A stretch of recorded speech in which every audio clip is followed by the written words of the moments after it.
मैं एक्टर इसलिए बना क्योंकि मेरी एक प्रॉब्लम थी।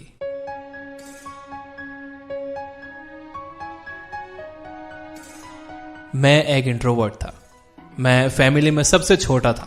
मुझे इतना लाड़ प्यार मिला कि जब मैं घर से बाहर जाता था तो मुझे पता नहीं था कि लोगों से कैसे बात की जाती है। तो उस लाड़ प्यार की वजह से मैं एक शर्मीला और एक इंट्रोवर्ट बच्चा बन गया। मुझे अब भी बात करनी नहीं आती। मुझे स्टेज से डर लगता है। एज एन एक्टर मैं उन सब फैसिनेटिंग कैरेक्टर्स के पीछे छुप जाता हूँ जो कॉन्फिडेंट नजर आते हैं। मुझे पक्का यकीन है कि जब मैं आपकी उम्र का था तब मैं इतना स्मार्ट नहीं था जितने आप लोग हो। आपको पहले से पता है कि गला काट कॉम्पिटिशन क्या होती है। आपको hard work, Perseverance, vision, focus, self belief जैसी चीजों की अहमियत पहले से पता है। तो मुझे इसके बारे में बात करने की जरूरत नहीं है। मैं आपसे सिर्फ दो चीजों के बारे में बात करना चाहता हूँ, अपने सपनों का पीछा करना और अपने सपनों को असल में जीना। जब मैं अपने करियर की शुरुआत कर रहा था तो बदकिस्मती से दो बातें मुझे किसी ने नहीं बताई थी, और वो दो बातें हैं कामयाबी के बारे में एक सबसे बड़ा झूठ और एक सबसे बड़ा सच। सबसे बड़ा झूठ ये है कि money plus recognition is equal to happiness is equal to success. मैं एक बहुत मिडिल क्लास फैमिली से आता हूँ। जब मैं बड़ा हो रहा था तब पैसा हमारी सबसे बड़ी प्रॉब्लम थी। मुझे पैसों से बहुत फर्क पड़ता था और मेरी फैमिली की 3 जनरेशंस ने कभी यह महसूस नहीं किया कि फेम आखिर क्या होता है। तो बेसिकली पैसा और रिकग्निशन दोनों मिसिंग थे जो मुझे चाहिए थे। मेरी शुरुआत एक फेलियर के तौर पर हुई। मेरी फैमिली ने मुझसे कहा कि मुझे इंजीनियर बनना होगा। मेडिकल फील्ड मेरी सिस्टर्स के लिए बुक थी। तो एक बार अगर मैं इंजीनियर बन गया तो मैं सिविल सर्विसेज का एग्जाम दे सकता था और फिर उसके बाद शायद खुशियों के सारे दरवाजे खुल जाते और मैं हमेशा के लिए कामयाब और हमेशा के लिए खुश रह सकता था। तो जब मैं बड़ा हो रहा था तब ऐसी मेरी कंडीशनिंग हुई थी। तो मैं पढ़ाई में बहुत अच्छा बन गया। 10th के एग्जाम्स में मैं काफ़ी अच्छे मार्क्स लाया और फिर मैं 12th के लिए दिल्ली चला गया। वहाँ मैंने एक अच्छे स्कूल में एडमिशन ले लिया और विद्या मंदिर, फिटजी समेत कई कोचिंग इंस्टीट्यूट्स में भी एडमिशन ले लिया। उस समय मैं मेरे जैसे ही 3 एस्पिरेंट्स के साथ रूम शेयर करता था। इसका मतलब वहाँ अपने स्कूल असाइनमेंट्स फिनिश करने के बाद, इंजीनियरिंग एंट्रेंस एग्जाम्स की पढ़ाई करने के बाद मुझे अपने कपड़े धोना पड़ते थे, खुद के लिए खाना बनाना पड़ता था। लेकिन मैं कंप्लेन नहीं करता था क्योंकि मैं अपनी लाइफ में पहली बार कामयाब इंसान बनने के बहुत करीब था।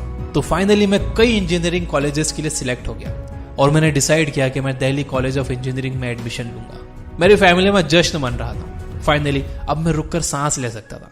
मैं खुद से कह रहा था कि तुम्हें पता है, तुमने कर दिखाया, तुम्हें तो खुश होना चाहिए। लेकिन इससे काम नहीं बन रहा था। कुछ ना कुछ मिसिंग था। एक खालीपन को मैं महसूस कर सकता था। तो मैंने सोचा कि मुझे शायद और बड़ी कामयाबी की जरूरत है। जब मैं 18-19 साल का था तो किसी वजह से मुझे फ्यूचर में प्रेजेंट से ज्यादा खुशी और ज्यादा कामयाबी दिखाई देती थी। तो मैंने सिविल सर्विसेज के एग्जाम्स की तैयारी करना शुरू कर दी।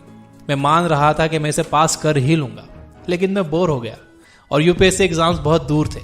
इस दौरान मुझे थिएटर करने का ख्याल आया और मैंने सोचा कि मुझे अपनी शाइनेस खत्म करने के लिए डांस सीखना चाहिए। और एक रीजन ये था कि मेरे इंजीनियरिंग कोर्स में कोई लड़की नहीं थी। मुझे एक धोखे जैसा फील हुआ। आप एंट्रेंस एग्जाम्स क्रैक करते हो और आपको पता चलता है कि वहां कोई लड़की ही नहीं है। तो किसी ने मुझे बताया कि डांस स्कूल में बहुत गुड लुकिंग लड़कियां हैं। तो मैंने सोचा कि चलो वहां जाते हैं। तो जब मैंने परफॉर्मिंग आर्ट्स शुरू किया तो एक चीज के लिए मैं श्योर था, वो ये कि ये मुझे बहुत पसंद आ रहा था। और 3 साल बाद मैं कैंपस में बैठकर ये सोच रहा था कि ठीक है, मुझे परफॉर्मिंग आर्ट्स बहुत पसंद है और कुल मिलाकर मुझे पैसा और फेम ही तो चाहिए, तो क्यों ना मैं एक फिल्म स्टार बन जाऊं। मैं बहुत सीरियस था। 3rd ईयर में मैंने इंजीनियरिंग छोड़ दी। मैं इंजीनियरिंग डिग्री से बस 2 सेमेस्टर्स दूर था। मैं मुंबई आ गया और पूरी तरह से थिएटर में घुस गया और एक्टर बनने के लिए जो स्किल्स की जरूरत थी वो सीखना मैंने शुरू कर दी। और उस टाइम मैं एक सिंगल रूम किचन में 6 दूसरे लड़कों के साथ रहता था। लेकिन इस टाइम मैं तैयार था। इस टाइम में एक फर्क था, वो ये कि मैं बहुत जोश में था। मेरा सेल्फ रिस्पेक्ट दांव पर लगा हुआ था। इसलिए मुझे हर किसी को एक बात साबित करनी थी। मुझे अपने परिवार को एक बात साबित करनी थी और सबसे जरूरी मुझे खुद को एक बात साबित करनी थी। और ये वो टाइम था जब मैं एक बैकग्राउंड डांसर था और मैं हर उस स्टार के पीछे डांस कर रहा था जिनके बारे में आप सोच सकते हो, शाहरुख खान, शाहिद कपूर, हर कोई। और मैं उनके पीछे डांस करते हुए ये सोचता था कि मैं बस 3 कदम तो दूर हूं, मुझे बस वहां तक तो जाना है जहां वो स्टार डांस कर रहा है और फिर मेरी लाइफ की हर चीज ठीक हो जाएगी। तो ऐसे ही चलता रहा और 2 साल बाद गेस व्हाट, मुझे मेरा पहला बड़ा ब्रेक मिला। मैं एक प्राइम टाइम टीवी शो के लिए सिलेक्ट कर लिया गया था। ये सीरियसली एक बड़ा ब्रेक था।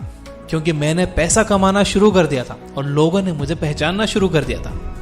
ईमानदारी से बताऊं तो मैं जानबूझकर मॉल्स घूमने जाता था ताकि लोग मुझे देखें, स्माइल करें, मेरा ऑटोग्राफ लें। और मैं खुद को पहली बार टीवी पर देख रहा था।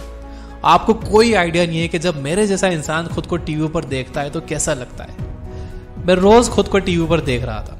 ये बहुत बहुत बहुत बड़ा नशा था। मैंने ये भी देखा कि मेरे जो दोस्त इस सफर में मेरे साथ नहीं थे अचानक से उभर कर आने लगे। वो शो बहुत पॉपुलर हो गया। मैं बहुत पैसा बना रहा था और एक समय ऐसा भी आया जब मुझे पैसों से फर्क पड़ना बंद हो गया और मैं और ज्यादा पॉपुलर होते ही जा रहा था। अब मैं उन मॉल्स में नहीं जा सकता था जहां मैं अकेले जाया करता था। तो मुझे किसी की जरूरत थी जो मुझे लोगों से बचा सके। आप समझ रहे हो ना मैं क्या कह रहा हूं? मैंने अपने लिए पहला ड्रीम हाउस खरीदा। मैंने अपने लिए मेरी ड्रीम कार खरीदी। और मैं आपको यह भी बता दूं कि अब जितना मुझे फीमेल अटेंशन मिल रहा था उतना मेरे इंजीनियरिंग कॉलेज के दोस्त बस सपने में ही सोच सकते थे। मैं बहुत अच्छा टाइम बिता रहा था और तभी कुछ अजीब सी चीज मेरे साथ होती है। मुझे इस फेम और पैसों की आदत हो जाती है और मैं फिर से धोखा खाया हुआ महसूस करने लगता हूँ। जो सपना मैं जी रहा था मैंने इसके लिए 10-15 साल इंतजार किया था। मुझसे खुशी का और कामयाबी का वादा किया गया था, लेकिन ये चीजें मेरे पास सिर्फ कुछ ही दिन रही। मैं खुश नहीं था। ऐसा कैसे हो सकता है? मुझे सक्सेस का ये वर्जन अच्छा नहीं लगा। मुझे फिर से प्रेजेंट से ज्यादा फ्यूचर में ज्यादा कामयाबी और खुशी दिखने लगी। तो मैंने डिसाइड किया कि मैं कुछ और करूंगा। अब आती है दूसरी बात, सबसे बड़ा सच। मुझे पता चला कि जो चीजें हमें बड़ी दिखती हैं वो जब हमें मिल जाती हैं तो पता चलता है कि वो बड़ी नहीं है। अपने पास्ट में देखकर मुझे रियलाइज हुआ कि छोटी छोटी चीजें ही बहुत बड़ी चीजें थी। इन सालों में मुझ पर बस यही जुनून सवार था कि आगे क्या होने वाला है। मैं फ्लो चार्ट्स ड्रॉ किया करता था कि अगर ये हुआ तो ये करूंगा और 6 महीने में मैं यहां पहुंचूंगा। मैं अपनी लाइफ को कंट्रोल में रखना चाहता था। मुझे अपने फ्यूचर को लेकर जुनून सवार था। मैं पास्ट की पूरी रिस्पॉन्सिबिलिटी तो ले रहा था, लेकिन मैं पास्ट और फ्यूचर के बीच में झूल रहा था और प्रेजेंट में नहीं जी रहा था। मुझे पता चला कि जब मैं स्टेज पर या कैमरा के सामने परफॉर्म करता हूँ तो बहुत एक्साइटेड रहता हूँ। मैं उसमें इतना खो जाता हूँ कि मुझे पास्ट और फ्यूचर की फिक्र नहीं रहती। मैं बस उस लम्हे को जीता था और जब मैं परफॉर्म कर रहा होता था तब सही मायनों में मैं जिंदा होता था। और पहली बार, मुझ पर विश्वास करिए कि पहली बार मैंने ये समझा कि सक्सेस का असल मतलब क्या होता है। ये पैसा और फेम नहीं था, ये प्रेजेंट था और एक्साइटमेंट था। जब मैं स्कूल में था तो 4 बजे से 5:30 बजे तक का समय ऐसा था जब मुझे बाहर जाना और खेलना अलाउड था। मुझे इंजीनियर बनने के लिए कहा गया था, लेकिन मैं तो कुल मिलाकर बस 4 बजने का इंतजार करता था और 4 बजते ही मैं बाहर जाकर खेलता था और वो 1.5 घंटा मुझे 5 मिनट्स के जैसा लगता था। मैं इसे तब नहीं समझ पाया, लेकिन अब बहुत ऑनेस्टली और बहुत कॉन्फिडेंटली मैं आपसे ये कह सकता हूँ कि मैं वो 4 बजे से 5:30 बजे वाला टाइम राइट नाउ पिछले 5 सालों से जी रहा हूँ। कॉज और इफेक्ट अलग अलग चीजें नहीं है। एक्साइटमेंट ही कॉज है, एक्साइटमेंट ही इफेक्ट है। तो 5 साल बाद मैं यहाँ हूँ और मेरे पास बहुत सारा पैसा और फेम है, लेकिन अब मेरी लाइफ में पैसा और फेम की कोई औकात नहीं है।